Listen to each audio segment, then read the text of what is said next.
Good afternoon, everyone. Before we begin, please confirm that you can hear me and see the slides clearly by just typing yes in the chat window. Also, we would like you to introduce yourself, your name, designations, companies, and the country you are based in. Yes, we can hear you. Great. Thank you so much for confirming. It's a pleasure to see an international audience of people from all industries and background. Good to see you all. And thank you so much for confirming once again. I would like to thank you all for registering and taking time out on a Sunday to learn about HSEIA studies, managing risk in oil and gas industries. My name is Aisha Khalik and I will be your introductory speaker for today. It's our pleasure to host this webinar for you. This is our 86th webinar in a series of technical webinars that we are conducting. As a practice, we are conducting one webinar every month. Please follow us on LinkedIn, YouTube, and our website to make sure for the latest updates. Today, we have an experienced panel of speakers. I am with my colleague, Mr. Ijazul Kareem Rao, Managing Director, Principal Integrity and Safety Consultant, Madam Mubina Khatun, she's Director, Engineering Services, and Mr. Anthony James William, who's General Manager, Global Sales. Moving forward, during this webinar, we encourage you to keep asking questions to clear any doubts. We would definitely like your engagement on this topic. You can type your queries in question and answer window and you will receive a reply in the same window or we will answer it live. We will try to answer questions as much as possible during this session. But as we have a detailed session, question and answer session at the end of the topic, please accept our apologies if your question is not addressed due to the high volume of questions that we generally receive. So we have to be selective. Furthermore, we will also be issuing participation certificates to all those who have attended more than 80% of the webinar and have participated in the discussion through question and answer session. Since this is a quite technical subject, we will touch only key theoretical and practical aspects of HSEIA studies, managing risk in oil and gas industries. In this limited hours, we request you all to follow along with us and keep asking questions to help us make this session as engaging as possible.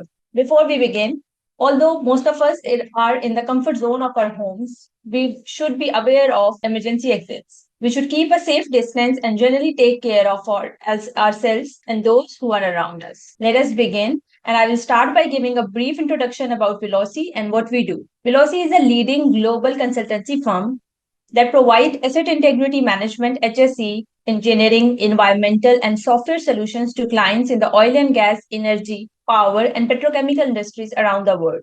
We also have our in-house proprietary software, Whale Plant, which is an industry-leading SAP certified complete asset integrity solution software currently being used by oil and gas giants such as ADNOC, Dragon Oil, TANUP, and many more. So founded in 1982 in Malaysia, Velosi Group was then acquired by Apple Spain in 2011. With above 42 years of experience, we have expanded our footprints to more than 86 countries so far. We have served more than 400 clients and completed 1,200 plus projects with them. By combining global coverage and local knowledge with our worldwide range of services, we can create tailored solutions to complex problems. Our range of interrelated services and integrated approach ensures that we can accommodate a wide range of projects. This is a map which shows our existence worldwide. Velosi provides services covering a broad range of industries, including but not limited to oil refineries, chemical plants, gas and NGL plants, GOSPs, oil refineries, pipelines, offshore platforms, wellheads, and structures. Let us further go into a little more detail about the services that we provide. We offer asset integrity management services, including RBI inspection, pipeline integrity management system, structure integrity management system, then pressurized equipment management systems, inspection scheduling management systems, wellhead integrity management systems, asset performance management systems, collision risk assessment studies, collision management plans, asset life extension studies, technical trainings, etc. Under the umbrella of health, safety, and environmental services, we provide HSEIA studies, process safety and risk studies, in which include workshop facilitation, risk assessment, health, safety, and environmental critical equipment systems. Then we have environmental studies, in which include environmental impact assessment, environmental management plans, environmental compliance audit, etc. Then we cover occupational health risk assessment studies, which include emergency management and planning, quantitative OHRA, qualitative OHRA, etc. Then under engineering services, we are providing conceptual design feed, detailed design and engineering consultancy services, operating manuals and procedures, design verification and appraisal, FFS, and as-built drafting services. As I've already discussed, that we also provide software solutions. We have Bale Plant, which is a complete asset integrity management system. Then we have Bale PHA, which is process hazard analysis system. Then we have Bale PSRA, petrol station risk assessment. Whale MTS, which is material tracking system, Whale ERP, Whale CTR, which is cost, time, and resource management system, Whale Flow, Whale ORP, and Whale Feedback. Under audit and assessment services, we provide OSAS safety audits, technical audits, environmental audits, PSM audits, structural audits, firefighting system adequacy audits, regulatory compliance audits, flammable storage facility audits, and electrical audits. We also provide ISO consultancy and training services, which include but are not limited to ISO 9001, which is quality management system, ISO 14001, which is environmental management system, OSAS 18001, ISO 45001, ISO 50001, which is energy management system, and ISO 55001, which is asset management system. We also provide various trainings through our Velosi Training Institute, LLC, established in Abu Dhabi, from certified technical programs to food safety trainings. Our training categories let you quickly select your chosen course and ensure that you remain at the forefront of developments throughout various industries. The trainings include certified technical training, exam preparatory training, HSE trainings, training in oil and gas fields, ISO, NIBOSH, IOSH, administrative and business related training, and food safety trainings. As discussed, that we have multiple inbuilt software, which include Whale Plant, which is complete asset integrity management software. It is a single resource software solution that allows oil and gas operators to identify critical assets. The slide shows the dashboard of Whale Plant. It has a modular framework, which means that it has multiple modules within it, and client can pick and choose and customize the modules they need. Then we have Whale ERP, which is enterprise resource planning software. It supports storage of asset data and associated management related activities and documents in one central location. The slide shows the dashboard of ERP, under which there are multiple modules, including accounts, HRMS, payroll, CTR, sales and purchase, CRMs, assets, MTS, project management, and help desk. Our other industry-leading software, which is Whale CMMS, it is computerized maintenance management system. It is a powerful tool that keeps track of information about an organization's maintenance operations and facilities to make informed decisions by planning, scheduling, executing, and optimizing maintenance operations, resources, and materials. Then we have Whale PHA, another industry-leading software, which is process hazard analysis software. It consists of various modules which allow different techniques to systematically identify and assess potential hazards in the industrial processes. Now let's cover our inspection equipment that we use mostly to complete our studies: magnetic flux leakage, coating thickness measurements, ultrasonic pulse velocity, long range UT guided wave. Then we have ultrasonic thickness measurements, positive materials, tank weld inspections, wireless dynamometer, tension load cell, ultraviolet imaging, edify current testing, insulation, and holiday detector. Then we have ultrasonic flaw detector, UMS Go, and then it is EPOS 650, Fluke TI 400 Pro, infrared thermography. Some more equipment that we use for our studies. Then we have ultrasonic ground monitoring, video borescope, and rebound hammer test. As I've already mentioned you previously, that we have completed more than 1,200 projects with more than 400 clients who are still using our services. This slide shows some of our clients, and you can see ADNOC, Dragon Oil, Baroge, Lukoil, CAFCO, Petronas, BMC, SSGCs, BAPCO, PPL, etc. This slide shows some of the certifications which Velosi have. We have ISO 9001, which is Quality Management Certificate. Then ISO 14001, which is Environmental Management Certificate, ISO 45001, and we are also certified with SAP and HCIA. These are some of the accreditations and approvals that we have with different organizations. Now, I will request Mr. Ijazul Karim Rao to start with the topic of today. Thank you. Assalamu alaikum and good day, everyone. Today's topic is a very interesting one: HSEIA studies for any project or operating facility. HSEIA concept can be applied hydrocarbon industry, power industry, chemical industry, pharmaceutical industry, or any kind of even engineering, like if we wish to install any kind of industry, what effects it will have on safety of the people or health of the people or that area. So in UAE, especially in ADNOC, there is a special protocol for every new project. HSEIA protocol is required to be followed, and similarly, HCIA for the operation phase is also done almost every 5 years for all the ADNOC operating facilities. So, what is HCIA? HCIA is a systematic process of identifying HSE impact of existing, new, or substantially altered projects and establish mitigation requirements. HSE basically process is a living exercise and is always keep going. And it start with conceptual and feed stage. Then it is repeated as at EPC stage, and then at operation phase it is repeated almost every 5 years, and then at decommissioning or disposal stage when facilities would be completing their design life, or they would be basically decommissioned or retired or removed from the area, then phase 4 is applicable. So what is the objective of HSEIA? The main objective of HSEIA is to see the impacts of basically like of any project or any activity. Like three areas are there when you say H, S, and E. I is impact, A is assessment. So what H is health, S is safety, E is environment.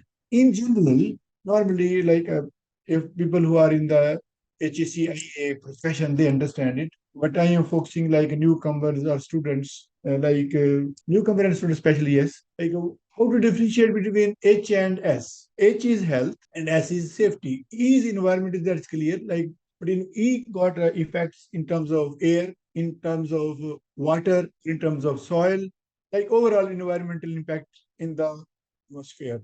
Then S is a safety. Normally, we are also aware of explosion and toxic impacts. That goes to the safety. Like any accident is normally going towards the safety paradigm. But health mean operator is working on the plant or a neighborhood of the facility, no incident, no accident, everything is working safe, but still there could be some impact on the health of the persons. So that aspect is also required to be understood. So it means that if normal situations, but there could be some emissions, some impacts. So what could be its effect on the health of the people? Then what kind of accidents can happen on safety wise?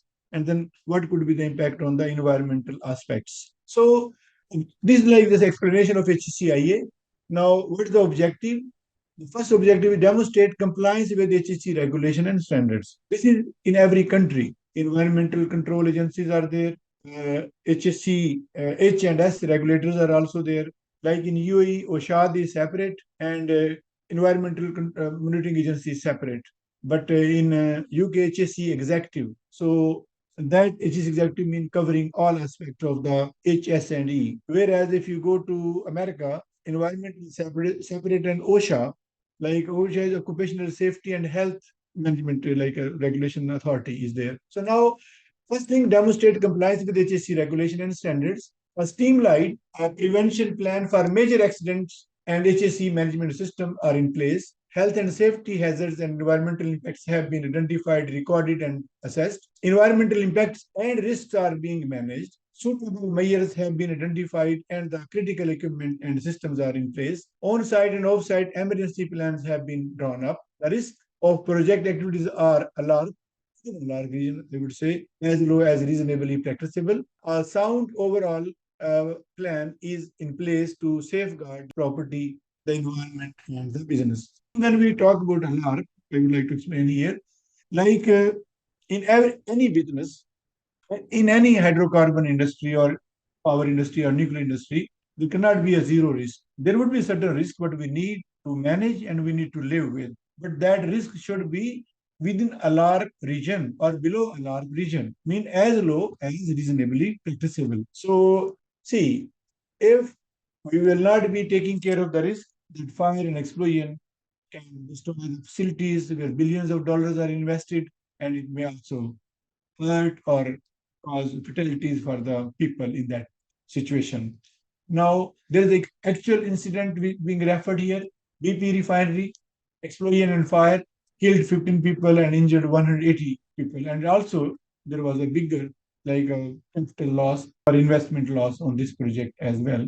So, if the proper care will not be taken care, then this could be the result of the accident and is very, very disastrous. Now, the benefits of HCIA studies: it identify potential HSE risks, identify measures to deal with these risks, remove risk of unnecessary downtime, avoid preventable injuries, prevent environmental disasters if they potentially may occur if proper control measures will not be taken care. Then standard regulations. Since I'm based in Abu Dhabi and we are taking care of the Abu Dhabi area mainly, so here or in like UK, the main regulatory authority is UK Health Safety and Executive Regulations, and the same standards are being adopted by ADNOC. There are other standards as well, like OSHA, API, AEC, NFPA. So those standards are also applicable, but the HSEIA standards are mainly coming from HSE Executive UK, and like some of them, I may not be reading all, like a chemical hazard information and packaging for supply, this regulation 2002.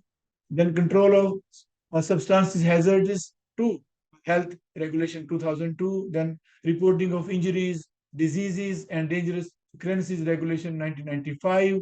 Then transport of dangerous goods like safety advisors regulation 1999. Then lifting operations and lifting equipment regulation 1998. Then control of noise at work regulations 2005, construction, design and management regulation 2007, control of major accidental hazard regulation 1999, then control of vibration at work regulation 2005, dangerous substances and explosion atmospheres regulation 2002, and construction like health, safety and welfare regulation 1996. So as a combination of this HCIA protocol has been developed by ADNOC and that's being followed. Then the other American standards like API like 750, API 14J, API 14C, and there are various API standards are there in hundreds, helps us to manage HSEIA and integrity aspects of the facilities. And FPA related to firefighting, OSHA is related to the equivalent to basically HSE Executive UK, IEC standards are there and others as well. In addition to Shell got their own HEC standard. BP as a best practice, they got their own HEC standard. ADNOC HEC standards. Then Saudi Aramco got their own, also their own HEC standard. QP got their own HEC standard. PDO got their own HEC standard. Then KOC in Kuwait also got their HEC standard. And also under European Union, ISO 3100 is a risk management standard, and in API 750 is the most important, but ADNOC is like a main like a reference standard for us for today's discussion and presentation. So what we are presenting, this is the how ADNOC is basically carrying out HCIA studies for their projects and existing facilities. So what I will be basically presenting today is HCIA study for a sulfur handling unit. So what is sulfur handling unit? Like when acid gas or H2S rich, which about 70% plus H2S is there.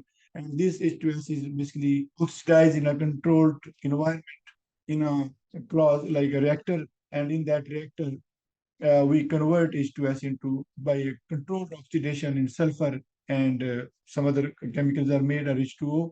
And then the sulfur is basically produced from the H2S and we try to minimize or convert the H2S in a acceptable gas. So this HCIA is conducted basically for the sulfur handling plant. And I can say that where H2S is being converted into sulfur. The facility is to convert the sulfide from the acid gas feed stream to element sulfur and oxidize the remaining sulfur compound to sulfur dioxide and less than 5 ppm H2S prior to discharge to atmosphere. Then ammonia destruction is to achieve less than 30 ppmv of ammonia in the gas stream exiting the condenser. The facility will be operating with a higher recovery of sulfur greater than 99.9 weight percent minimum, complying with stringent atmospheric SO2 emission limit of less than 150 milligram per standard meter cube. So this is the one of the plant of the refinery, and it's showing the location. So what we do normally, we go for data collection, and then there are three workshops: OHID, ENVID, and HAZID. So we start normally with HAZID. Order-wise, in my presentation is showing on the HAZID in the last, but first is the HAZID.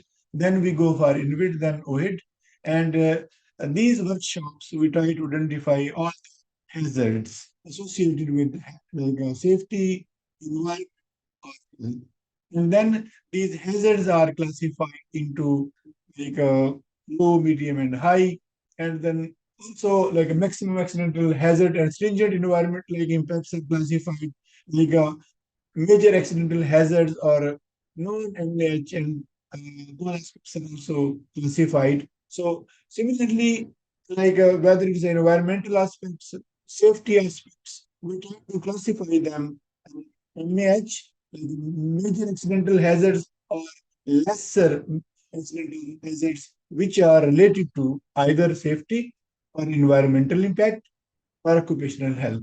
And for major accidental hazards, we try to carry out detailed HSE studies, and where are the minor uh, hazards, those are managed under HSEMS. HSEMS means Health Safety Environmental Management System, like a procedural system, whereas the major issues covered one hardware, implementation of more controls, more mitigation systems like firefighting system, active firefighting system, passive firefighting system, fire and gas detection system, inherent safe design, and by adding additional layer of protection so as can be kept within acceptable range or within a large region. Now, as a result of these studies, there is occupational health and risk assessment studies done, EIA, environmental impact assessment studies done.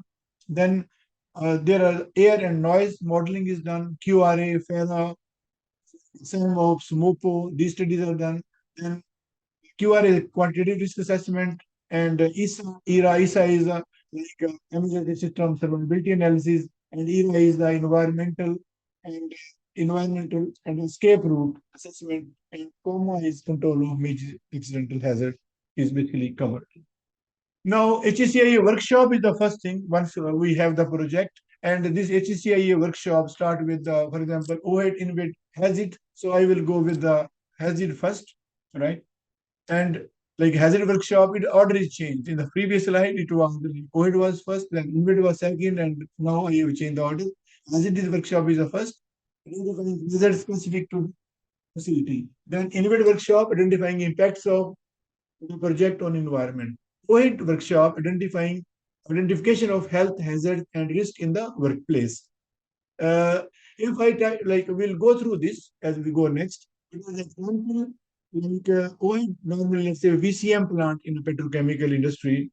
So it may have an impact on the health or the liver of the person, even though he's working on the normal situations. So those kind of issues where could be any long-term impact on the health of the person, that's covered under OHID. Whereas explosion or toxic impacts which are directly related to the fatality at the or injury at the workplace, that those are covered under HAZID. Whereas environmental is normally easy, and any impact on the air or the soil or water, those issues are covered under basically ENVID. So first workshop, we go to HAZID. HAZID is hazard identification. Is a qualitative technique, qualitative, not quantitative or semi-quantitative, is a qualitative technique based on the judgment of the participant of the workshop for the early identification of the potential hazards and threats affecting people, the environment, asset, and reputation. Objective is to assess the severity, likelihood, the risk of potential consequences, to review the effectiveness of existing safety measures, where required, to increase the safety measures in order to achieve a tolerable residual risk. This is the objective. Then, how we do it? For example, inventory means how big is the volume of the hazardous material. Second thing is loss of containment. Loss of containment means hazardous materials, hydrocarbon, we need to keep inside the pipes and pressure vessels and pumps and compressors. So nothing should be leaking out even through a phalange connection or through failure of the equipment. It means the inherited safe design of the piping systems or process systems is required to be made in accordance with international codes and standards. Loss of containment, we need to control through inherited safe design, and then also during the operation phase of the plant, we need to carry out or develop proper inspection programs, maintenance programs, functional testing programs, so as a loss of containment can be managed. Like loss of containment could be prevented. So next thing is chemical handling, like any kind of chemical by drums or by vehicle being transported to the plant, it should be handled with like taking care of all applicable hazards, those should be managed. Then, if we are storing flammable material or other materials in the control room, we cannot store basic material with the basic material. Like alkali or the acid cannot be kept together, otherwise they can combine and there could be explosion. Similarly, last point is the source of ignitions. Yes, if we have hydrocarbons, whether at the facilities or in the storage, we need to make sure there is no ignition source available in that vicinity, either from the electrical installation, instrumentation installation, there could be an engine which may have a hot chamber. During the normal operation, any hot work should be done by a controlled hot work permit system. And if that work permit system will not be followed, there would be a risk. So, like how we do it, for example, like from normal checklist, is the hazard relevant to our operation and facility? What are the source of this hazard? Where is the hazard located? What are the worst case credible potential consequences? Assign the unmitigated risk level for each hazard. What are the potential causes? What are the potential safeguards or controls? Assign mitigated risk level for each hazard based on overall severity. We do need to raise any actions. Yes, what is the action? Who is responsible for it? And when must it be completed? So this is a normal like a discussion what we do in the HAZID workshop basically. Here I am referring one disclaimer is coming from ADNOC. So it is saying that, for example, you would make it bigger. The upper side is the probability of failure, like rare, unlikely, possible, likely, very likely, or almost certain, which is very high. And then if we say this is the consequence side and it is a health and safety, environmental, reputation, then we got legal, production related, and direct financial impact.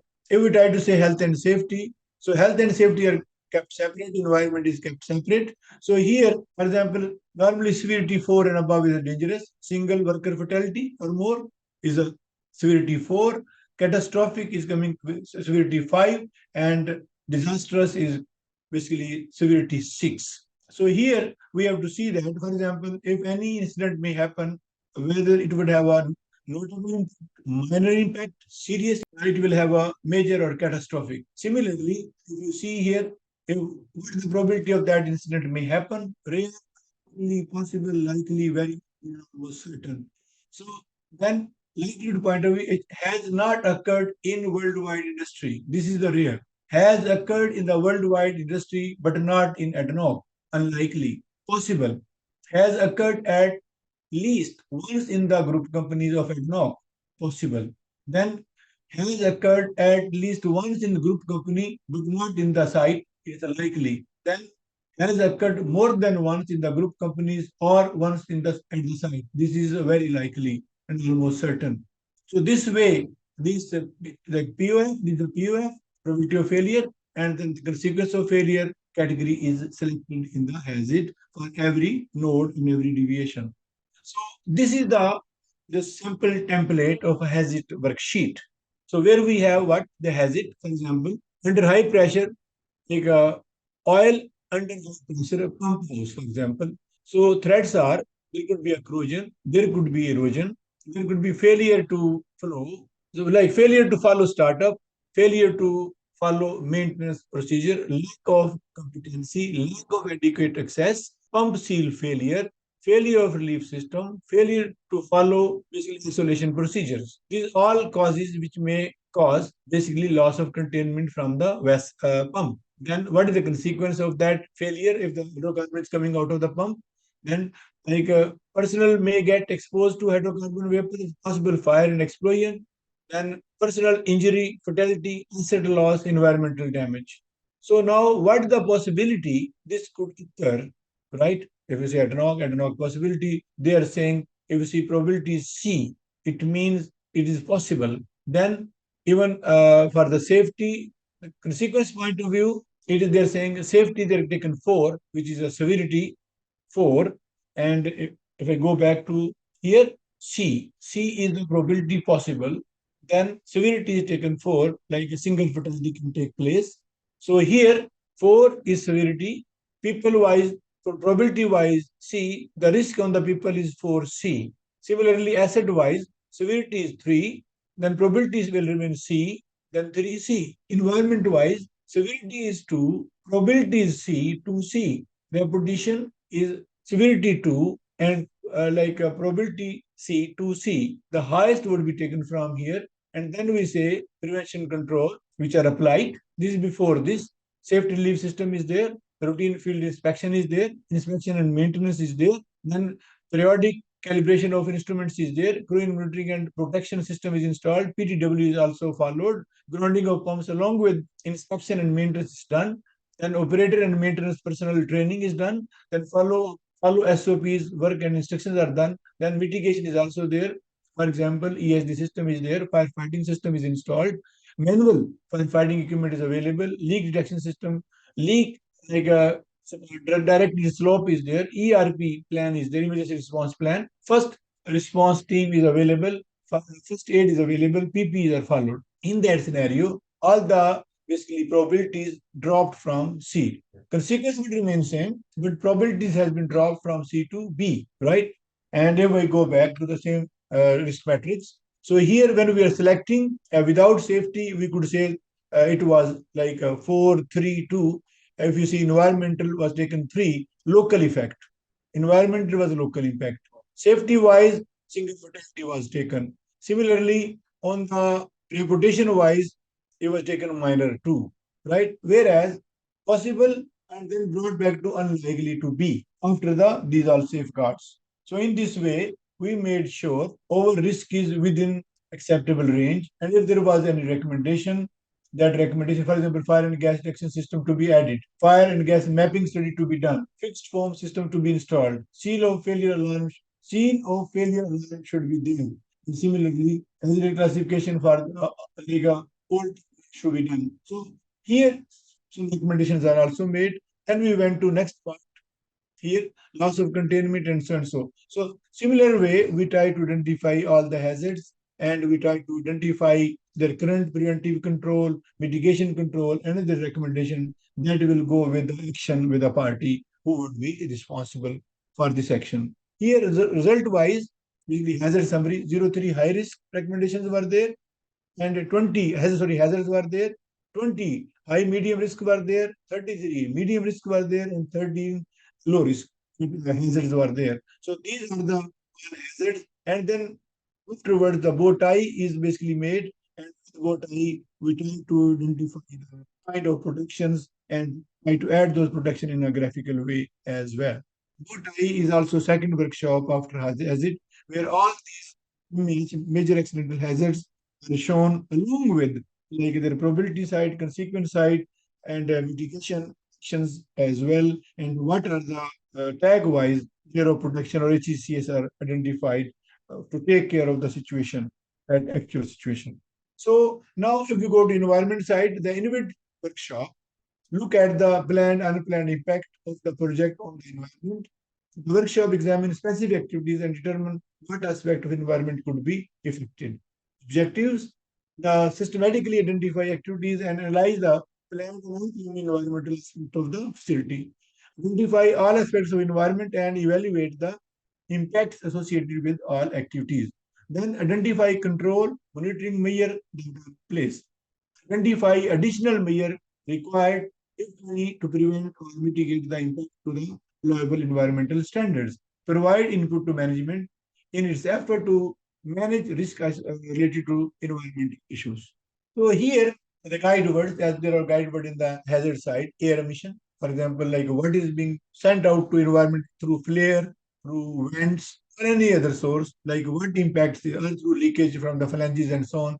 So, like gases, but some dust, fugitives, those all things are identified and on the basically air is discussed and assessed. Then noise and vibration also.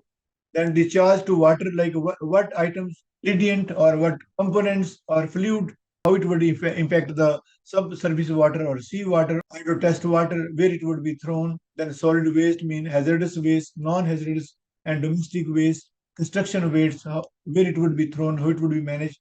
Then there could be ecology impacts like the loss of habitat, disturbance of the ecosystem or habitat in that particular area, that is normally assessed. Then visual intrusions like obstruction of view, visual nuisances, those are basically assessed. Then socio-ecology impacts, for example, resources, utilities, land traffic, land use of recreational and fishing activities, if those would be impacted. So these all aspects are discussed as a part of formal, not only this guide word which I am showing you here, there are many other guide words which are taken care as a part of ENVID workshop. Here, select like a unit area of the project, select an environmental aspect, identify all sorts of aspects, quantify impact, duration, and characterize it, and then identify all environmental sectors potentially impacted, evaluate inherent severity of each environmental, list all environmental controls and mitigation measures incorporated in the project design. Is residual impact significant? Then identify additional control and mitigation measure required.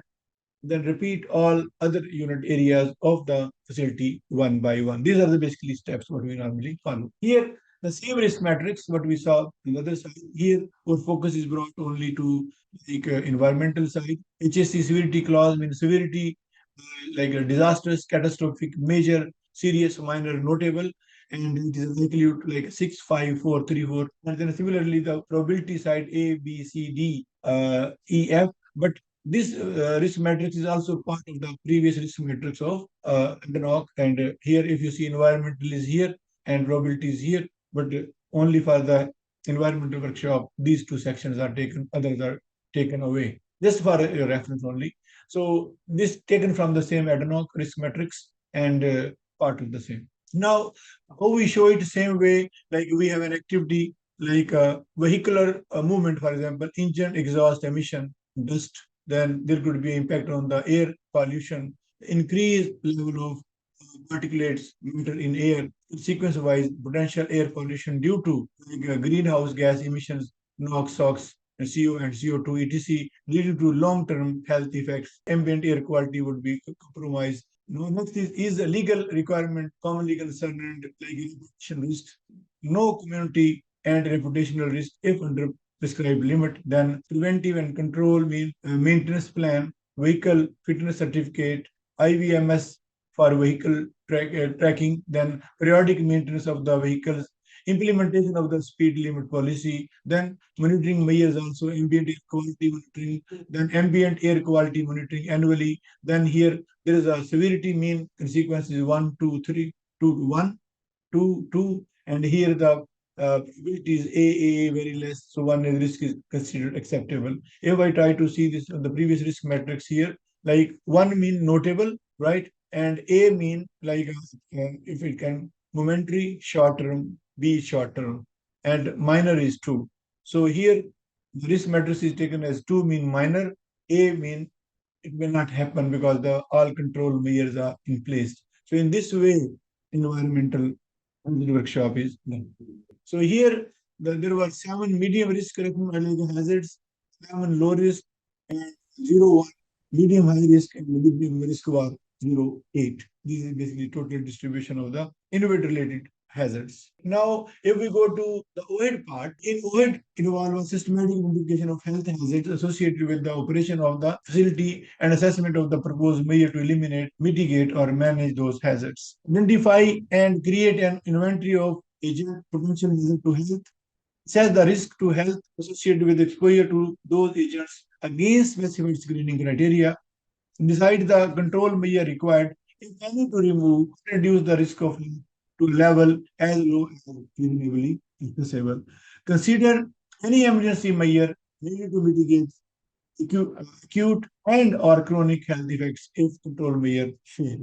These are the basically objective of any OHID. So chemical agents, for example, here like a C1, C2, where hydrocarbons are there, paints are there, then there might be physical agents. What's the chemical agent? Then there are physical agents like noise, hand, harm, vibration, whole body vibration, glare sources, optical radiation, like these aspects. And then, for example, what are the impact like glass flake epoxy, inorganic zinc primer, then polyamide epoxy, polyurethane, phenolic epoxy, polyamide zinc phosphate. And the noise wise, these are self-explanatory. So risk point of view, if you see the occupational health risk rating matrix, quantitative and qualitative, there are two aspects are there. One is quantitative, other one is qualitative. So now here impact is same severity point of view. So if four is separately identified, and then the probability which is already there as a part of basically ad hoc process is same way it is explained. Now, if we see that guide words point of view, like a noise, vibration, heat stress, then hazard wise, if we try to see this, it is like a noise, vibration, stress, then activity, pump, compressor, truck, generator, it may have cause a noise. Then vibration means hand tools and equipments, heavy vehicle driving, then extreme weather, there could be a stress. Then root of entry mean ear, like a noise coming from ear. This is hand, and stress is like overall body, whole body can be impacted. Then health impacts, how it can impact long-term wise. Then similar exposed groups like other group, like people who would be facing similar problem and long-term wise, we can make little bigger. Like if you see health impacts in the noise wise or vibration wise or stress wise. So if I take stress, heat stress, illness, dehydration, skin rashes, exhaustion, stroke, heat stroke, and dizziness, fatigue, and burns. Where who people who can face this kind of problem within the working community, maintenance personnel, operators, contractors, outdoor workers also. And noise wise, if you see operator, maintenance personnel, contractor, HCC personnel. Similarly, vibration wise, operator, maintenance personnel, and drivers. Then this one is 8-12 hour shift, then long term entire shift hours during summer. This is a control required in the summer site. So similarly, we try to talk about the existing controls and the risk assessment is done. So these are the taking care controls are implemented. For example, for heat, if you say first aid, educate PPEs, access to drinking water, heat stress programs such as thermal work, limit monitoring, heat stress training, restricted working hours during summer. These are things that are applied. And similarly, for the noise side, we have a hearing protection equipment selection as per the NOx standards, acoustic enclosure for the firewater pumps and diesel generators, then occupational noise monitoring, then the risk assessment. If the recommendation is there, we provide the next recommendation. So this way, all the occupational health related risks or hazards are identified and discussed one by one. Here, if we say in this particular project, 01 medium high hazard was there, 09 medium risk was low risk hazards are there. Hazard classification means non-MAH and significant environmental impacts, MAH and significant environmental impacts. So here, we're talking similarly, safety-wise and similarly, health-wise classification is done. Like non-MAH and significant safety impacts and MAH and significant safety impacts and similarly health impacts. So the same classification is applied. And if non-MAH significant HSC impacts, you can say, then HECMS system will be taking care. And then accordingly, we go for HEC studies as well, where OHRA, EIA, air, noise, QRA, FERA, SIMOPS, MOPO, ESSA, FERA, COMAH studies are conducted. So identification of major accidental hazards, then HAZID, ENVID, and OHRA review. Identification of hazards from HAZOP report also taken care and considered for our normal assessment. Then classification of hazards into major accidental hazards, non-major accidental hazards, then significant environmental impacts and non-significant environmental impacts, and high occupational health risk and non-high occupational health risk. The same thing which we saw here. So this is described in this slide as a descriptive way. Now, when it comes to health, safety, and environmental management system, HSEMS system, it comes to the company structure, responsibilities, the practices, procedures, processes, resources for implementing HSE management. HSEMS provide some elements which should be covered by each HSE activity related to control procedures. Example of control procedures, for example, control of emissions to air, PTW system, confined space, control of working at height. This example I'm giving you. Then elements, like in my slide, it was old analog system and they were using 8 elements. Now there are 23 elements, if I'm rightly remembering. It may be 21. I remember roughly it's either 21 or 23 elements, and sub-elements are also there. So in the old HCMS system of ADNOC, the leadership and commitment was one of the element. Policy and strategic objective was the second one. Organization, resources, and competence was the third. Risk evaluation and management was fourth. Then planning, standard and procedures were fifth. Implementation and monitoring was sixth. Audit, seven. Management review was eight. These were the 8 elements that NOC was previously following as a part of HACMS system. Now, in under element number 1, leadership, for example, what aspects should be covered in any procedure? For example, visibility, monitor and guide culture. Then proactive in targets setting. For example, there should be KPIs, there should be job duties, job descriptions, and what person is supposed to do in his position. Then informed involvement of all stakeholders. Then code of conduct for the employees. These were the sub-elements which were covered under element number 1. Then policy and strategic objective were covered as HSC policy, then strategic objectives, and dissemination, for example, how that policy would be applicable and how it would be executed and transferred to the stakeholders.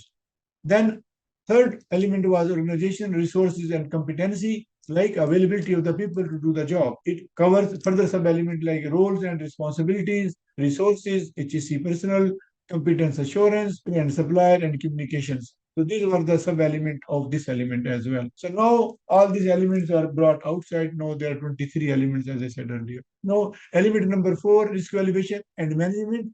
It is identification and evaluation and assessment, then control, ownership and performance, recovery and recording. So this was the element number 4. The element number 5 is planning, standard and procedures. It covers HSC plan, asset integrity, standard procedures and work instructions, documentation, management of change, and the next is a contingency planning and emergency response. Next, element number 6, implementation and monitoring, where implementation and monitoring was covering like implementation, non-compliance and corrective action, then performance monitoring and records, incident reporting and follow-up, audit, like under element number 7, audit mean audit plan, auditor's competency, contractor auditing as well. Then element number 8 is the management review, basically the last element of the HCMS system. So before we go to control of major accident hazards, we have covered almost half of the slide, which is 72. So Mr. Ali Ahmed, can we go to the question answers at this stage?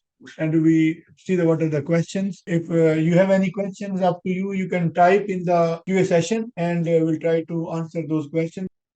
Yes, the one question is, there is possible to get the recording of the training. A recording of the training would be given at our YouTube channel. You can get from there. So this answer is there. Mr. Name is not asked. Second, what are the HCIA studies mandatory to conduct at feed and design stage? See, there is a whole list of the studies. We will be covering those studies which are applicable at feed and basically EPC stage, I would say, because feed and design stage both are considered more or less same. So the set of studies which is required for feed stage and at EPC stage are more or less same. Next, please. How long does it take to conduct a HAZID? Like it depends, like 1 to 3 days, 1 week, depending on small facility, big facility. Farwas Sajjas is asking this question. How long HAZID workshop take? Normally, for small facility, 1 day, and for big facilities can take from 2 days to 1 week maximum.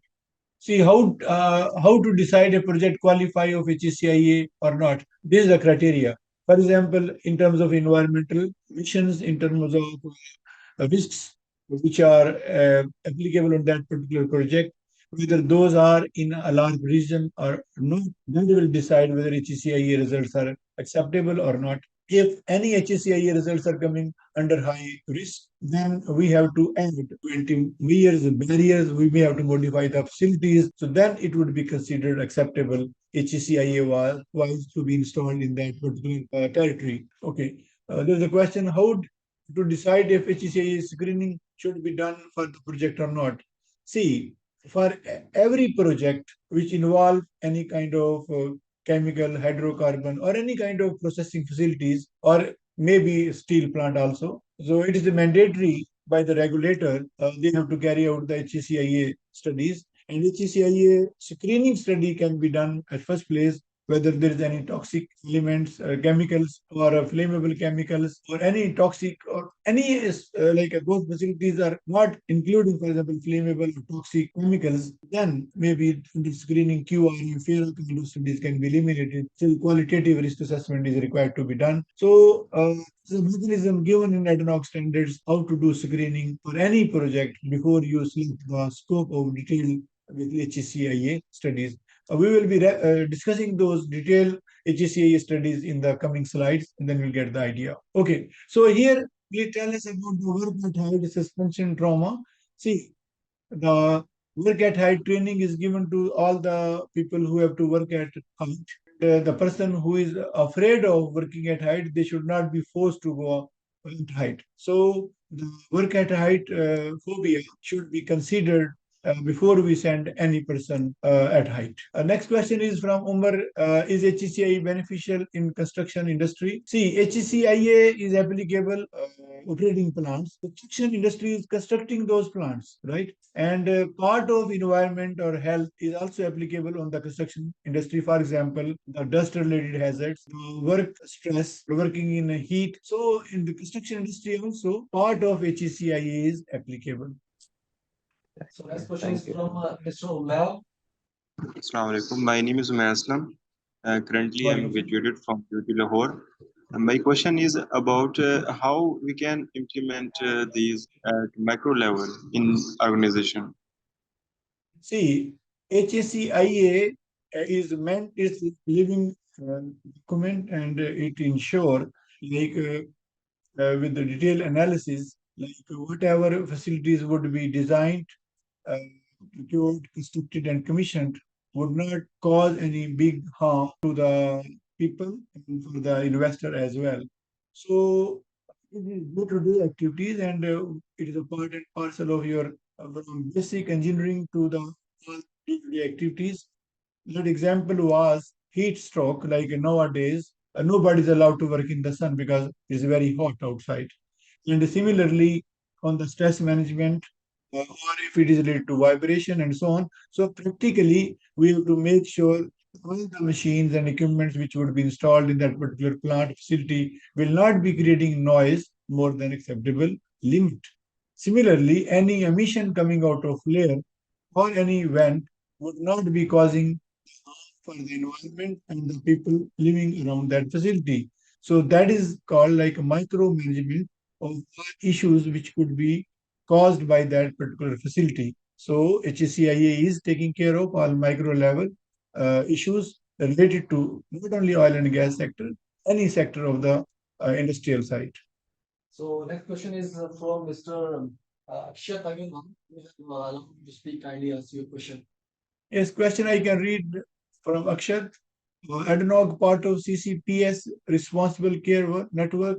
See, CCPS is one organization which is operating from Europe, and ad hoc at large is committed to take care of its people and its society.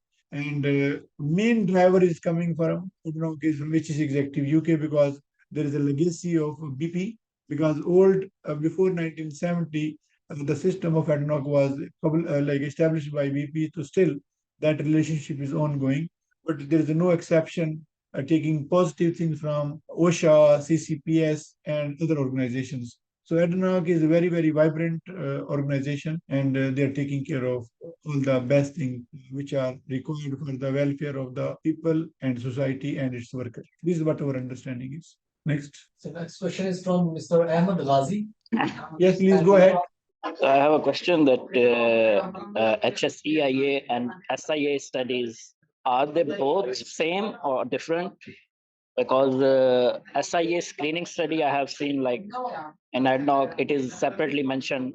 So are they See- under the same studies?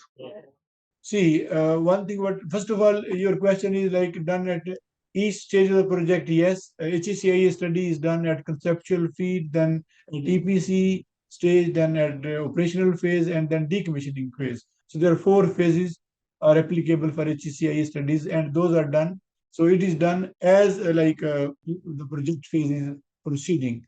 Secondly, see, in ADNOC, they are calling HSEIA studies in 3 terminologies.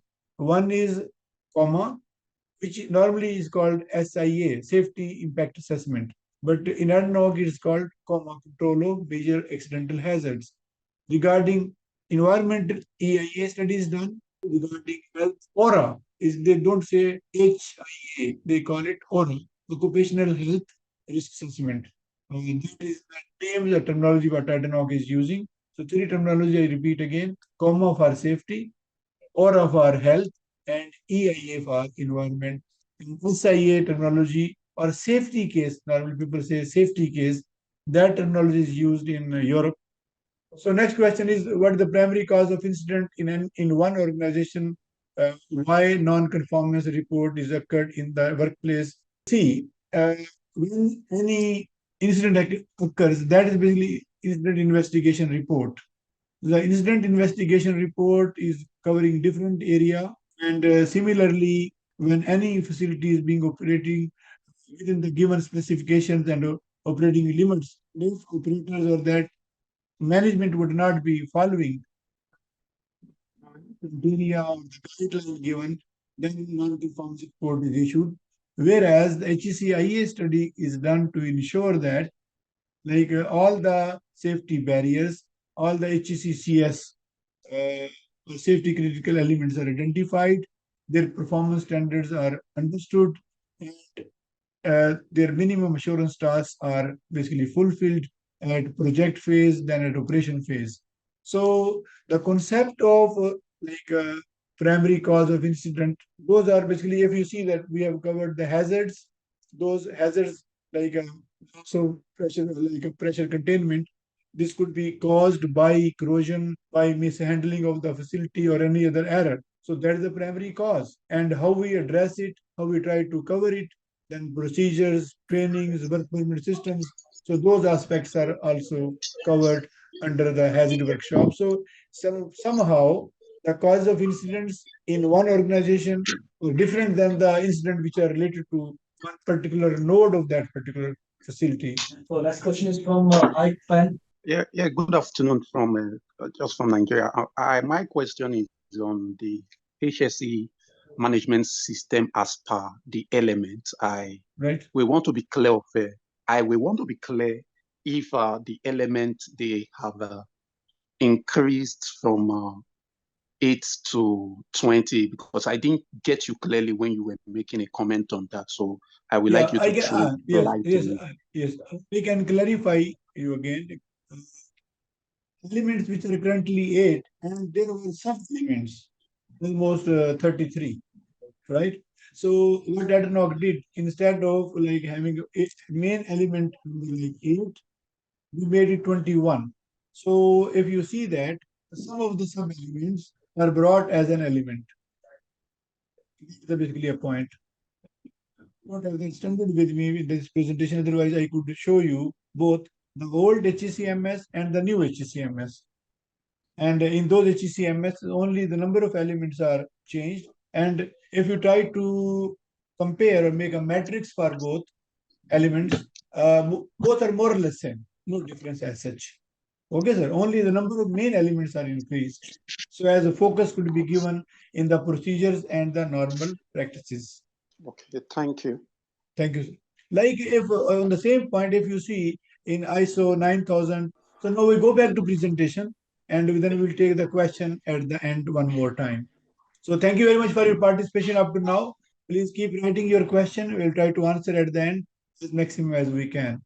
So now control of major accidental hazard COMAH report, which is like I would be also a little bit fast because I think I have taken more time. So this is a part of the same COMAH report is called safety case in Europe. So here under COMAH, the studies which are done are QRA, FERA, SIMOP, MUPO, ESSA, FERA, and COMAH report is prepared. There's a combination of all this, including like a hazard report. HAZID report, and then also the classification of hazards, and then these reports. These are part of COMAH report overall. Then the COMAH approach is a systematic procedure for identifying for the identification and evaluation and documentation of major accidental hazards and the risk levels of the new project, existing facilities and operations. It facilitates a preventive approach to risk management as appropriate risk control and the mitigation measures are then to be incorporated at an early stage in the design process or for the existing operations. The main value of the COMAH approach for existing facilities and operations lies in the evaluation and documentation of the major incidental hazards with subsequent focus on risk due to modification and update. Here, if you see more like a retail point of view, major accidental hazard like MAH identification, which is also BOTA is coming in one picture. Then it covers like a major accidental hazards. We try to assess QRA study, FERA study, then ESSA study, FERA study report, then H2S zoning study report, then HCIA identification like a register or safety case, like a safety critical element register, performance standards, which are taken care at feed, detailed engineering, operation phase, and HSE critical activity register. Then we try to demonstrate like everything is under ALARP demonstration and MOPO activities, then also emergency facility response plan. So now, major accidental hazard point of view, major accidental hazards are identified through hazard identification, hazard analysis, such as I will explain to you, HAZID, ENVID, and OHIT. Then major accidental hazard is a hazard that has the potential to result in a major accidental identified hazard from HAZID, ENVID, and OHIT register. HAZOP and supporting documents are screened and grouped into major accidental hazards, significant environmental impact, including major extent to the environment and the high occupational health risks. BOTI will be developed. Now BOTI is coming to created for the identified MAH. BOTI visually represent the threats and potential barriers and consequences and recovery measure of the MAH. So now major accident hazard for example, loss of like there is example, there are three major accidental hazard here as example I'm showing you. Loss of containment for acid gas knockout drum, including piping, resulting in toxic gas dispersion, fire, and explosion consequences. Accumulation of gas inside reactor furnace, thermal oxidizer resulting in explosion. Loss of containment from tail gas cleanup unit, including piping, resulting in toxic gas dispersion, fire, and explosion consequences. So these are the major three accidental hazards are there. And these are shown in the boat eye on the both the event side and the sequence side. In a sequence side, we also have a mitigation, and event side there are causes and there will be experiencing factors. So this way try to show, for example, incorrect design is one, then burner management system is there. Burner management system may be failing, flame out and the accumulation of the flammable gases. But what precautions we have? Design as per DGS, like a design standards, inherent safe design review by the licensors, EPC, contractor, company, and approved by the company SMEs, subject matter experts. Then there could be a malfunction of the burners, and it is inspection and maintenance being done as a control. So this way we try to see all the like unthinkable hazards and their causes, and then how they can be managed. Where the reaction is coming, reactor furnace and thermal oxidizer, the gas accumulation inside furnace, which may cause a problem. Then here it could be explosion resulting in fatalities and asset damages, the consequences. Then facility response plan is there. Regular mock drills are they done in ineffective preparedness for emergency handling. This, like here we try to do the things and like first we think unthinkable, and then we see if we got the protection in place. So this way the bow tie is made as a part of hazard identification of the for all the MAH. So like a major accidental hazard MAH assessment studies like here. So we have QRA. QRA objective is to systematic and technical approach to analyze the risk from hazardous activities to form rational evaluation of their significance in order to provide objective of QRAs, identify the main risk contributor to overall risk, evaluate risk reduction measures, estimate or quantify risk associated with the hazardous activity or facility, demonstrate compliance with regulatory risk tolerable criteria showing whether the risk has been made as low as reasonably practicable. Identifying safety critical procedures and equipment, these are critical for minimizing risk and need close attention during operation. So as a part of like QRA methodology, what we do, the step one hazard identification, then failure frequency identification, consequence assessment, risk evaluation. So here, first part, like a case scenario, isolatable section, marking only recipient IDs as per the ESDs, static and dynamic inventory sheet, parts count, thermal radiation effects, then vapor cloud explosion, flammable gas dispersion. So all these steps are done in the analysis. The results from the QRA, following results will be extracted from the FAST software. Then jet fire criteria is there, flash fire criteria is there, vapor cloud explosion criteria is there. Then vulnerability assessment for human plant structure shall be defined from OGP 434 and the section 14 and 15 standard. The result from QRA modeling, following results will be extracted from Safety software. This is where DNV software what we are using. Location specific risk, LSIR, individual risk per annum, ERPA, and then societal risk can curve outside the boundary of the project. So societal criteria is being used. So here this criteria is being used, land use planning criteria is being used. So here, if we can see that the contours are shown for the various selectable sections in terms of the basically jet fire consequence contours are there. This one toxic gas dispersion contours are there, right? And here category wise the zones are shown on the plant. If you can see the red zone going out of the boundary of the plant. Then overall risk contours where it is shown as a with an acceptable range. Then like a FARA study report, first one was the QRA, then there is a FARA. FARA and QRA go side by side basically, and they are equivalent to each other. Little bit difference is there. Here, the fire and explosion risk assessment, FARA, fire and explosion risk assessment, and quantitative risk assessment, more or less same but little difference. These are structured and systematic process for identifying assess risk for fire and explosion hazard. The result of this assessment are used to ensure safe facility layout, specify passive and active fire protection requirement, and provide input for escape and evacuation risk assessment. Emergency system survival assessment and building risk assessment and quantitative risk assessment is also part of this assessment. Objective, identifying potential fire and explosion hazard in the facility or during an activity, identifying the impact of fire and explosion on plant equipment and facilities, providing recommendation to minimize the severity of fires and explosions, defining the required protection measure which control or mitigate the effect of the fire and explosions, then assessing opportunity to reduce risk further from fire and explosion hazards. So FARA is more or less the same step as we follow in the QR.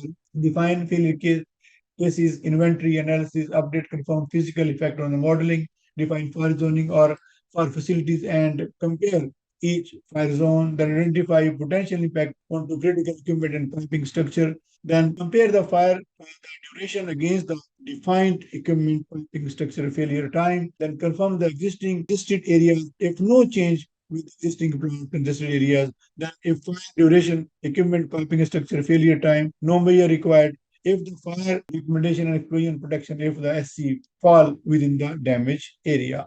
This is the like a FARA fire and explosion risk assessment study. Here, like a sulfur recovery facility overpressure explosion contour overpressure, which is coming there. It's shown on like we get this from the software. It's a 2D drawing, not 3D. Now, next is H2S zoning study report. We have a red zone risk immediate fatality toxic is greater than the equal to 1 into 10 raised to minus 3 per year. And then amber zone risk of fatality toxic risk is greater than or equal to 10 raised to minus 4 per year. Then yellow risk of irreversible health effects. The toxic risk is greater than or equal to 10 raised to minus 5 per year. So here, H2S zoning wise, what we try to do, consequence assessment, toxic event only, then weather parameters. Under, like as identified already, we start to see whole size distribution, part count, and part counts, then failure frequency assessment, non-aggression probability, OGP risk database, and then we try to frequency assessment for the hydrocarbon. So this way we try to identify the sequence assessment, then H2S zoning, toxic, less IR modeling using severity, then H2S zoning, practical zones, then assessment and recommendations are given. So this is basically the sulfur recovery facility H2S zoning results basically as per the same criteria. Now, next part is the HECS register, or sometimes people also call it safety critical elements, the HECS register and performance, like a register identification and their performance standards. So these are repeated at feed, detail engineering and operation phase, and they're taken care throughout the life cycle of the facilities. Here, the HECS are safety critical elements. I'm repeating, HECS are safety critical elements are equipment and system, including in the inbuilt software.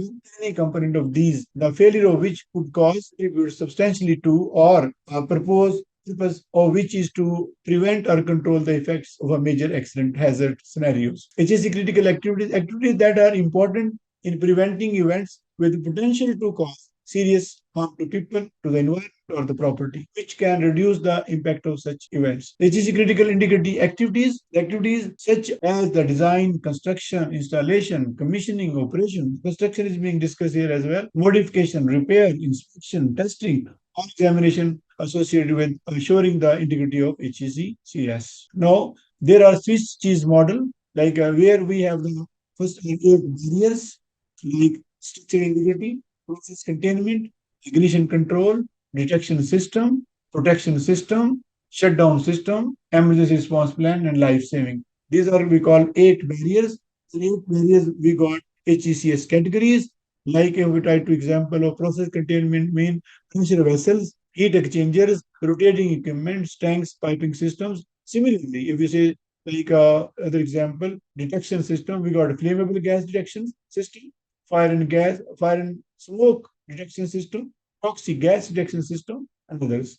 Similarly, if I say example of a shutdown system, like here, shutdown system, emergency shutdown system, depressurization system, well isolation system, subsea isolation system, drilling well control equipment. So there are subcategories. Altogether, these are 74 categories and 8 barriers are there. And the point is, like, if these things are working, for example, if structural integrity is intact, process containment is intact, then you don't need ignition control, right? Because nothing is leaking, nothing is falling. But if something falls, something leaks, ignition control should be there should not be any ignition source. If this is failing, then it should be a fire and gas detection system. It should be able to detect leakage.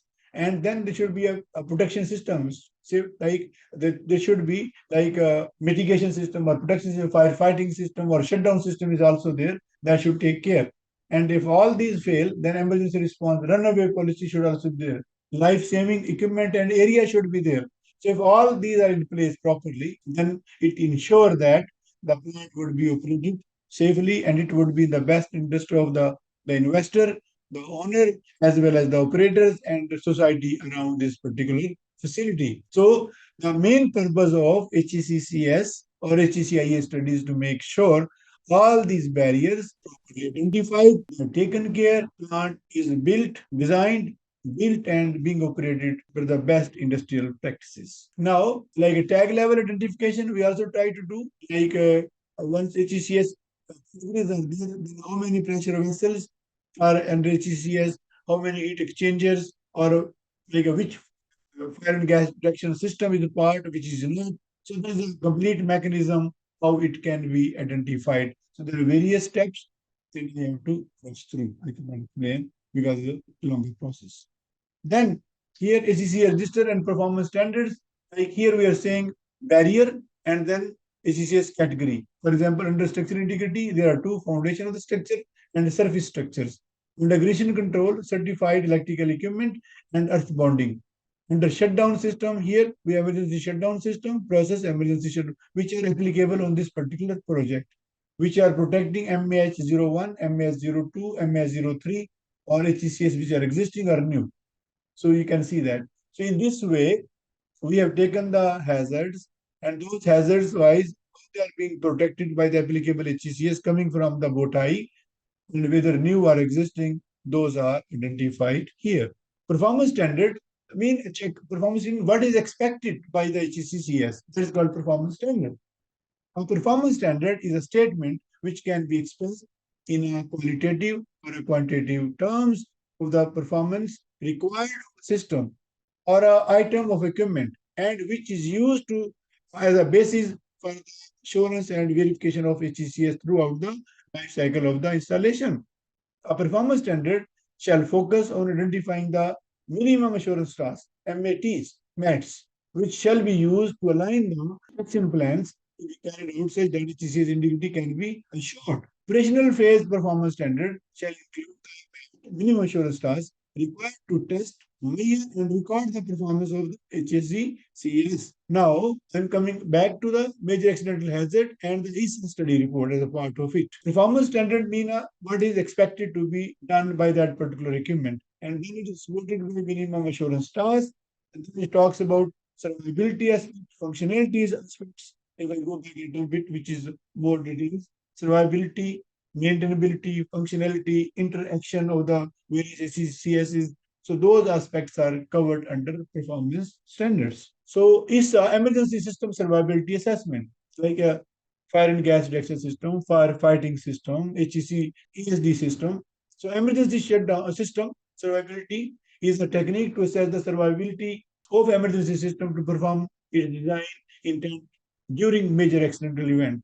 The overall aim of ESSA is to identify HCCS for given facility installation which contribute to emergency management, determine the vulnerability of these identified emergency HCCS systems and its subcomponents against each identified major accidental hazard. If vulnerable, determine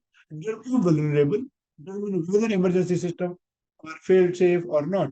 If not fail safe, determine the whether redundancies are available for the system and consider additional risk reduction measures for emergency systems that are not fail safe and have no redundancies. Consider additional risk reduction measure to be considered.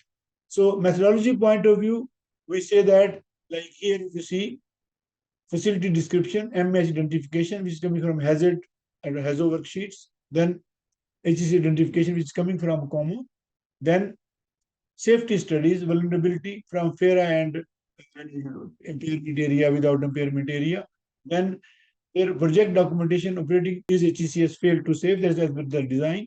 Then is HCCS provided with the redundancies, system not acceptable, provide recommendation and action. If acceptable, then we proceed next. So here, for example, is a study result, fire and gas detection system vulnerable, acceptance criteria met. Active fire protection, redundancy available, accepted. Shutdown system, fail-safe position, verified and accepted. Then emergency response, vulnerability accepted and acceptance criteria also met.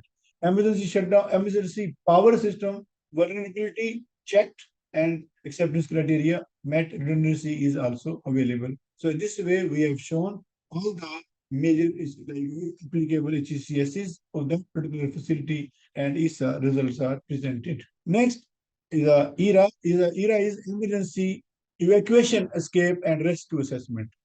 Evacuation, escape, EERA means evacuation, escape and rescue assessment. Like layout of the plant, escape routes of the plant, and then we have to see if there's no impairment or no hindrance coming during the emergency scenarios. So EERA is a global goal-based assessment where goals are set for escape, evacuation, rescue provisions, and supporting systems such as detection, alarm, and communication. An assessment is carried out to determine if these goals are achieved for the identified major accident hazards. The goals are set to ensure that each aspect of escape, evacuation, and rescue are designed robustly and performs effectively within the required time frame to allow all personnel to safely escape to a muster position, evacuate, and be rescued to safe place. These objectives are to basically specify impairment criteria of escape routes and assembly points, to assess the effects of worst credible cases identified in QRA study or in FIRA, to evaluate and demonstrate the means of escape for personnel to safe location during an emergency event, to evaluate the minimum escape time to a muster position. Those are assessed basically. Then here, EERA methodology means detection alarm, assembling in the muster area which is escape, then like detection, then alarm, then escape, assembly in the muster area, then roll call, identification of the missing personnel, then evacuation, right? Rescue and then evacuation goes. So these are the steps which are assessed as a part of ERA, mean evacuation, escape, and rescue assessment exercise. So if see this drawing where the various escape routes are shown along the plant layout and how people would be rescued during any emergency. Here, assembly point impairment assessment due to vapor cloud explosion. Here, overpressure explosion criteria 0.3 bar. Other areas it was not required. Then NRB not reachable basically. The time required to reach assembly point, which is also given like approximate distance in meters. Time to sound alarm 2 minutes. Then travel time 12 minutes, 10 minutes, 8, 11, 7, 12. Time to non escape at set, like 2 minutes. Total escape time is 14, 12.4, 10.4, the less than 15 minutes. So next part, lab demonstration. So MOPO studies act as a basis for the permit to work system. For example, it is crucial that an operation be stopped in time to avoid all. MOPO means manual of permitted operations or matrix of permitted operations. So it is crucial that an operation be stopped in time to avoid all types of losses, whether human, environmental, or asset related. MOPO study helped to understand how the risk of the operation is increased and which of the critical activities require a permission to operate such that associated risks remain acceptable. MOPO is considered like matrix of permitted operations is considered as the permitted operation and manual sometimes.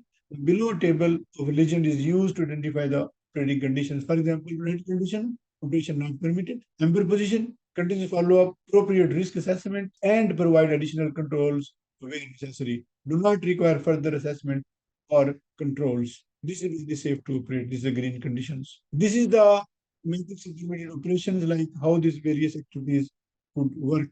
For example, here work at height or like a pneumatic test or purge dry out, start up operation of neighboring facilities, existing hydrocarbon pipelines, and like what permitted operations are given in that particular site. Sometimes it's called like a MOPO or sometimes we call it SIMOP as well. How these activities could be allowed to be taking place one time. Some are allowed, some are not allowed, some are restricted. So this way the MOPO exercise is done. You know, I'm a little faster because timeline, and for each subject there could be a one separate webinar. We plan accordingly. This one is just to introduce what are the various elements of HCIA study and HCIA study deliverables. So that's why a little faster, not detail like how it is done. Next, lab demonstration. Once risk evaluation is complete, appropriate risk reduction measures shall be identified to reduce the risk. Further, to demonstrate ALARP and determine risk, residual risk. Risk action measures include preventive or control measures like reducing and mitigation or recovery measures, consequence severity reducing. The key concept in using the LARP principle is trade-off between the benefits and the cost of the risk reduction measures. Like how much money we should spend, how many barriers we should add, or we can have a less cost investment and a little bit risk, or we have to minimize the risk by spending more and more money or investment. It is like a pro and con for both.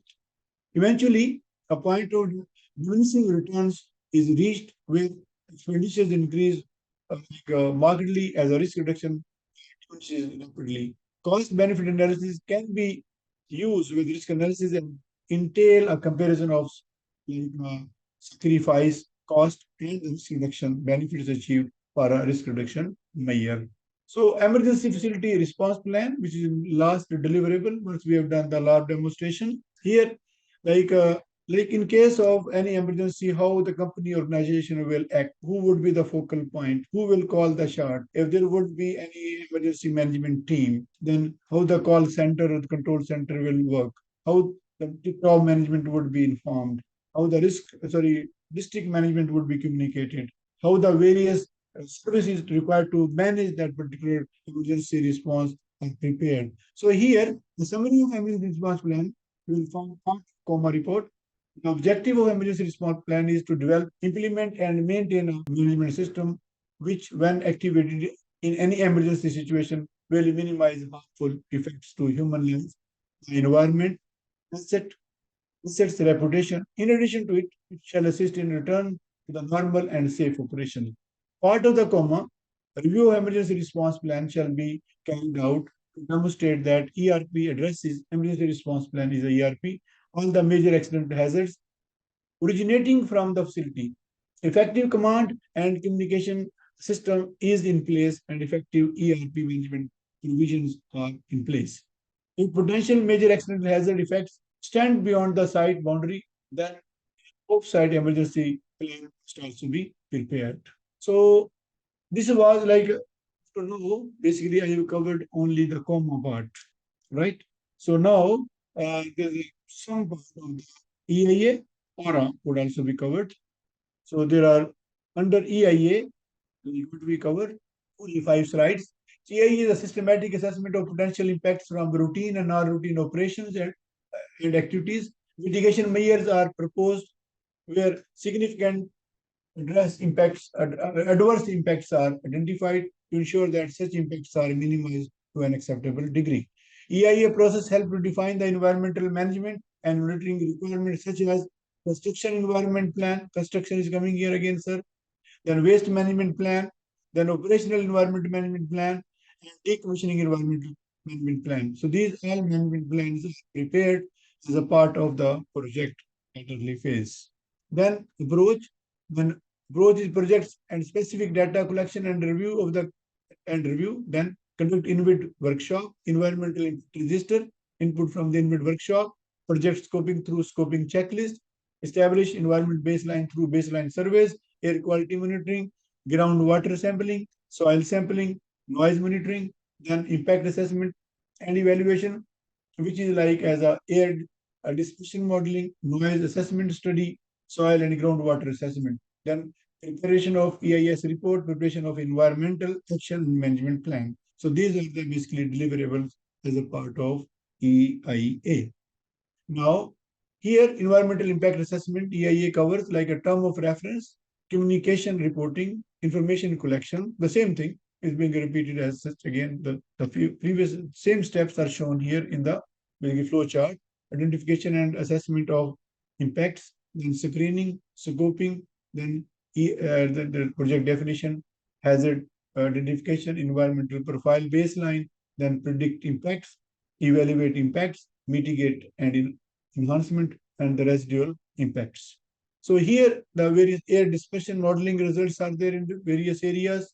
So if we make the air dispersion modeling, the result can be demonstrated this way. Then like AI study results, impact due to effluent discharge, impacts on marine ecology, impacts on land and groundwater, and impacts on noise atmosphere is also assessed. Now, the next, like last part of the assessment is the OHRA, occupational health and risk assessment. Like introduction point of view, like OHRA is health impact, which is a long-term health impact, not immediate safety impacts. The identification of health hazards in the workplace and subsequent evaluation of risk to health, taking account of impacts to health and likelihood of the exposure. Occupational health monitoring will be conducted for the identified ECGs, similarly exposed groups for the significant occupational hazards. The health hazard associated with the physical agents, chemical agents, biological agents, economic factors, and psychological hazards will be assessed. The industrial hygiene monitoring plan will be developed as a part of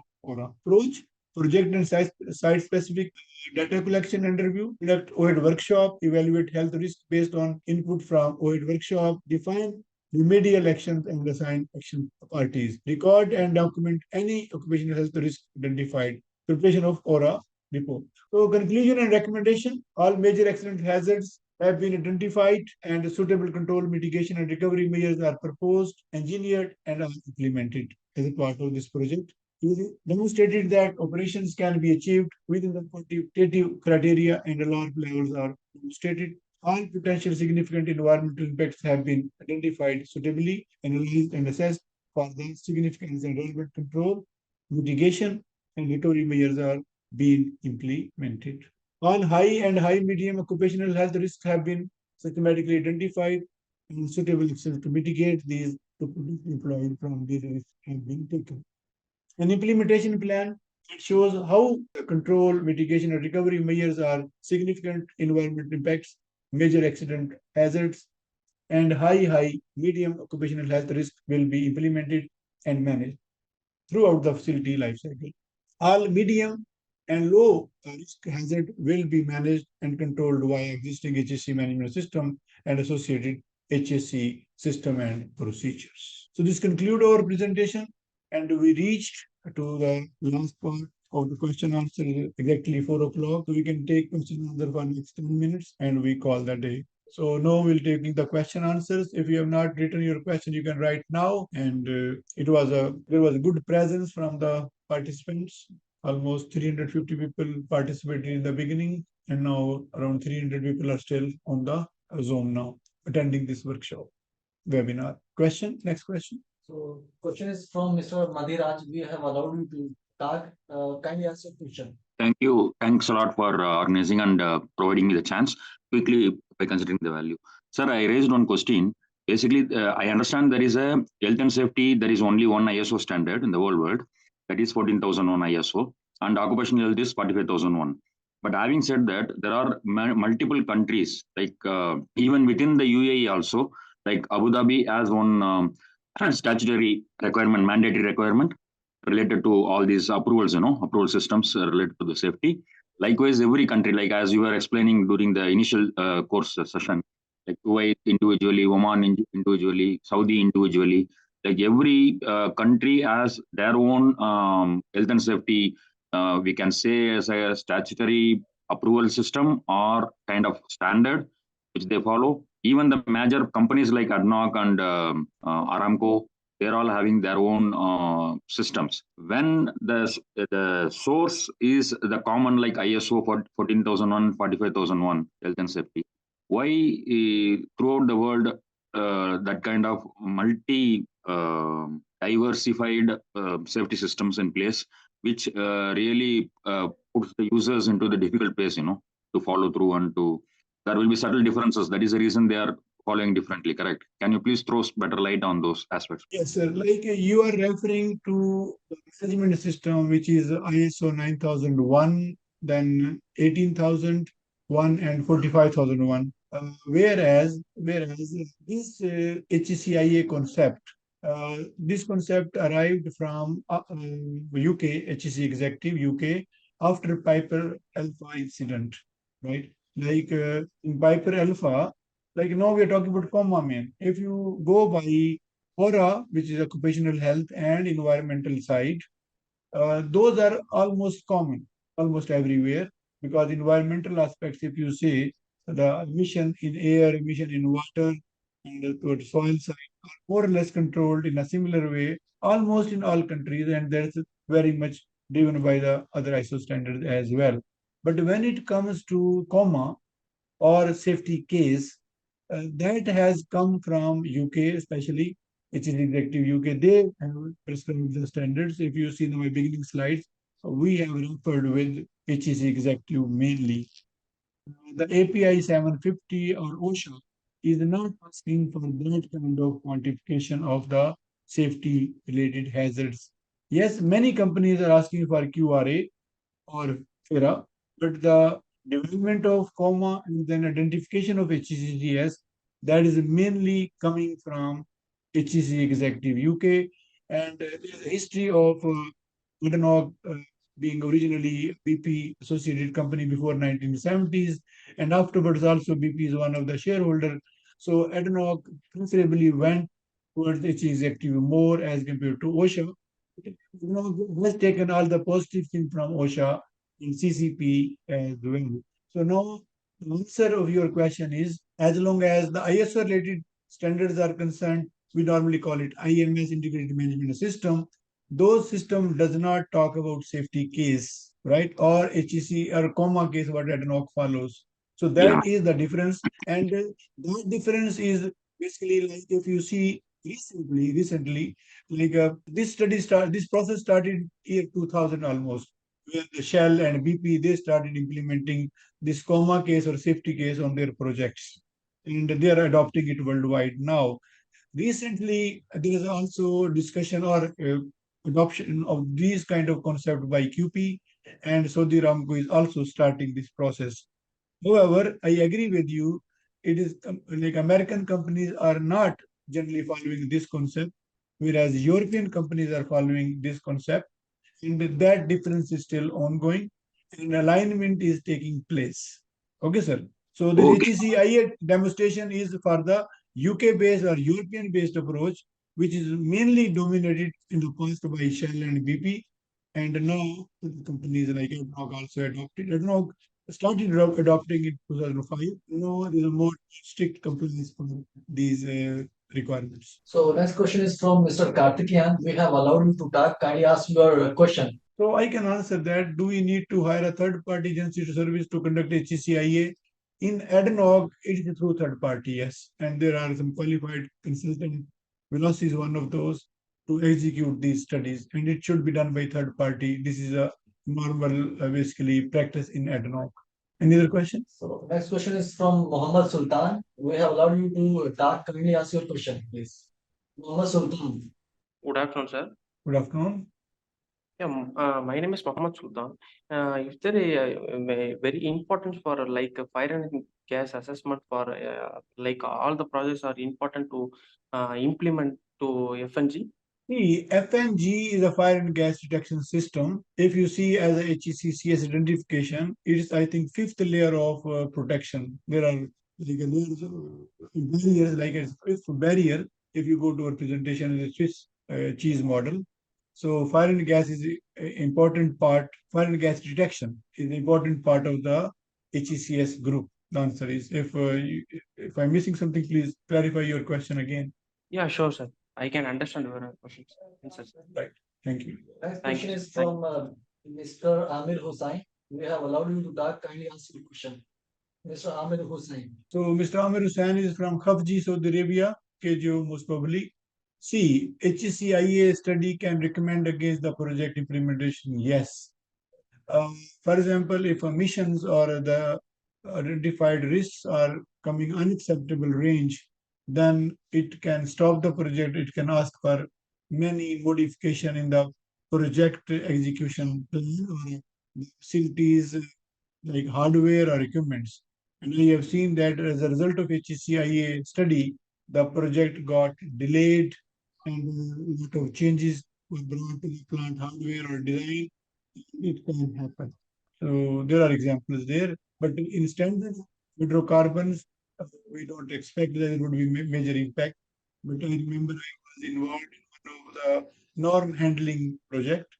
The norm handling means naturally occurring radioactive material treatment plant it was, and there were more exposed risk of radiation and so on, and project was delayed and modified a lot. So this is one example I can share with you. So next question is from dear Filika. We have unmuted you. Kindly ask your question. Yeah, Filika. good afternoon. My first question was related if the health and safety impact assessment dossier, including all study, ALARP demonstration, could be submitted for approval for company or for authority if there are some action not closed. Yes, ma'am, like this is the normal problem for us. You can share one project, I will not give the name of the client. Like we were supposed to complete HCIA studies within 1 year. We completed and submitted the report to the regulator. And there were recommendations which were supposed to be implemented by the operator or the company, right? And that company basically could not operating the group company. I can tell you they could not implement those actions for next 2 years. So instead of 1 year, it took 3 years to close those project recommendations and activities. So it does happen. Okay, thank you. Yeah, thank you. Next question is from Mr. Mahesh Varma. Kindly ask your question. We have unmuted you. Mahesh Hello, Varma. everyone. Yes, can you hear me? Yes, sir. Yes. Yes. So I'm Mahesh Prayag. I'm from Mauritius, and I work with Vivo Energy. My question was related to the risk assessment matrix that you use and how you define the probability of occurrence of an incident or of a hazard being released. How do you actually go about this? Do you have a database? Because normally it's based on past incidents happening in the organization, in the industry, the level of fatality, number of fatality, and so on. So how do you base yourself to get that that probability? See, Mostly it's a judgmental by the participant of the workshop. But when it comes to probability wise, see, let's say I will take the example of if there is any incident occurring, small incident they are sharing among themselves, like if leak is happening, trip is happening, or some failure, they share. So some data is available company to company. And if something has happened within ADNOC, then in the same group company, because ADNOC got 17 group companies, so that data is shared and that is used. Similarly, there is some database available in Saudi Aramco or QP or Shell or BP. So, and then there are basically probability MTBF data or failure rate data in URIDA, HCIA, the other statistical records which are available and used. Basically, data is available, but this data utilization depends on participants' decision in the workshop. So it is defined that way. It is qualitative and it is always questionable. What you said. There's no hard and fast, and we have seen sometimes either taken very exaggerated form, very high, sometimes low, and sometimes right also. So the more serious debate among the participants can give more better selection of POF and COF categories, and then accordingly good risk. But references are available. References are available. Okay, it depends on the company. It's company based. Yeah, company okay, based. thank you. Right. Thank you. So next question is from Mr. Seemakula Patrick. We have allowed you to speak. Kindly answer your question. Seemakula Patrick. Thank you very much. You can hear me? Yes. Actually, I just wanted to know whether HSEIA is conducted by internal cross-functional team or it needs an expert to be done. And my second question is, which course should I take if I want to become HSEIA expert? Basically, if you see that there are at least 12 to 15 different studies are involved in HCIA deliverable. First, it is divided into 3 areas: safety, environment, and health. And then each area got multiple or various deliverables, right? So this is the studies which are done.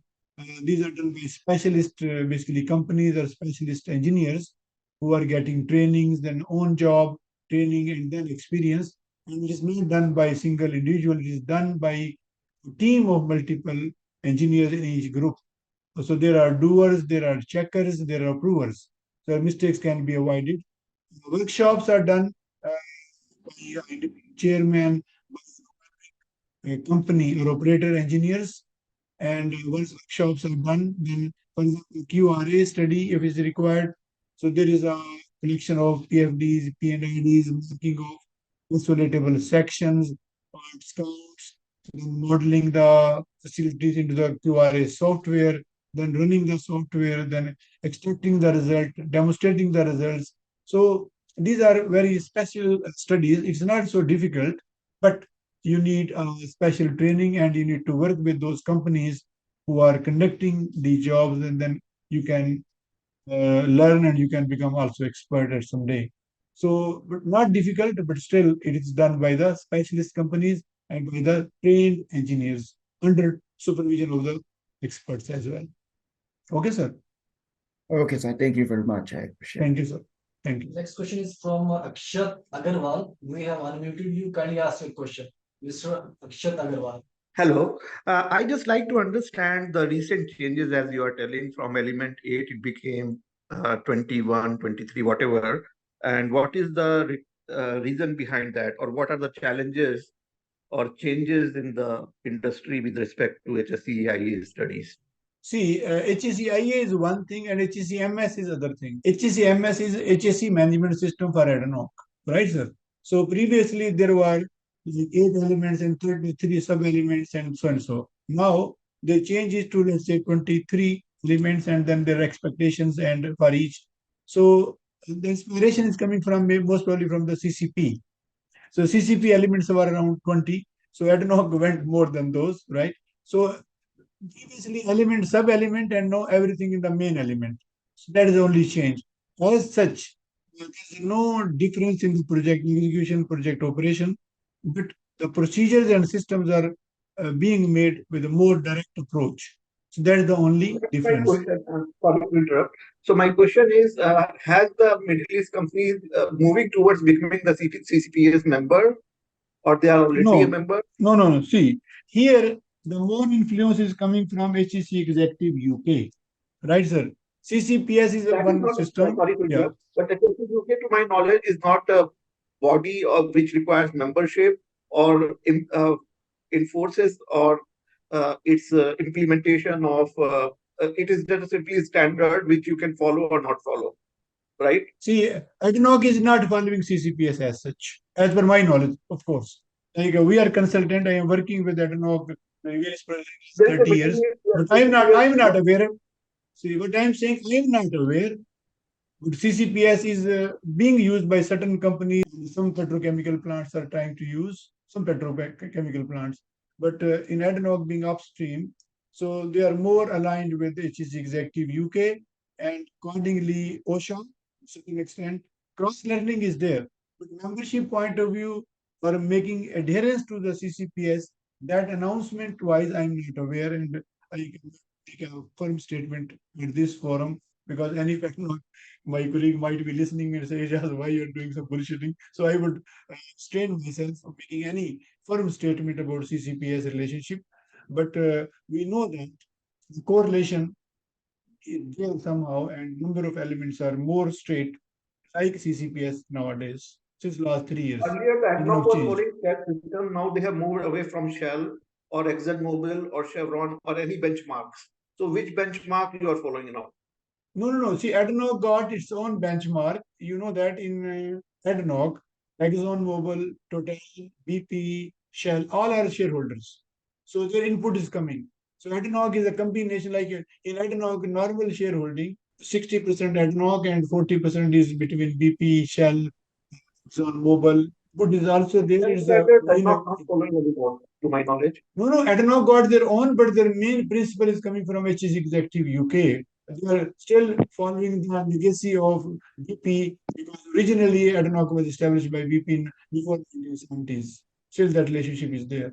But ADNOC is more open and vibrant company in the region. But if you compare it with Saudi Aramco is more towards Exxon or more American culture, whereas ADNOC is more European culture company. So still the changes are taking place, you mean? Say again? Still the changes are taking place. It is not well defined or laid. No. ADNOC got all well defined standard. Protocol is there. There are AIM standard, HSE standard. ADNOC is self-sufficient in this area. ADNOC is the leading company in this region. Like HSE, from this point of view, even integrity management point of view, if you compare like ADNOC, QP, PDO, and so on. So ADNOC is leading in certain areas, I would say. Standalone organizations means there has to be some international norms to comply with, right? No company can stand alone in this respect, I believe. There are some enforcement of environmental impact assessment, right, which is enforced or agreed internationally between the countries and organizations, I believe. See, I cannot make statement on behalf of ADNOC, and as I'm not like a part and parcel of their standard development team, but we are user of their standards. So what I can make a statement, ADNOC guidelines, standards are well versed, very easy to use, and it's being implemented religiously. So you mean to say benchmark in itself? So you mean to imply that ADNOC standards are benchmark in itself? No. See, we see Velosi. So we have our offices in Saudi Arabia, let's say, COMAH, so working with Shell in BP other places, so in Malaysia. So we know that organizations and service providers. So we can benchmark ourselves, and when we benchmark Shell, BP, they got style of the working. Similarly, Exxon is also one of the example good company. If you take Saudi Aramco, they have got very good standards and a very good system. But when it comes to safety case point of view, HCIA point of view, their deliverables are like they are not asking for so many HSE related studies like EERA, ESSA, QRA. Sometimes they ask for QRA, but not fair, not like a COMAH report, safety case report. Those are they are following now like I'm saying, Saudi Aramco, QP, in the recent standards, start receiving those scope of work. But the standards in aeronautics, like Saudi Aramco and QP, they're still trying to bring in. Whereas Shell and BP, who are the front runners, they have worked on their project in year 2000. It was Shell, like if I name BP Nonconsan and Shell Malum. Even at that time, this safety case approach was followed. HCS identification, verification, IVB role, and WSC's role, and so and so. So all these aspects which are coming from after the part of HCS, when COMAH is coming, when HCS or safety cases are coming, then independent verification activities are coming. So that culture started from Shell and BP and now adopted by, and it's also going towards IC in QP and Saudi Aramco. Okay, Thank you so much. Thank you. So this conclude our discussion. We are already ahead of our time. So it was a good session today, and we look forward to meeting you next webinar. Next webinar we will be doing after 2 weeks, and this would be regarding hazard area classification approach and its implementation. That would be our next webinar. Thank you very much, everyone, and have a nice day.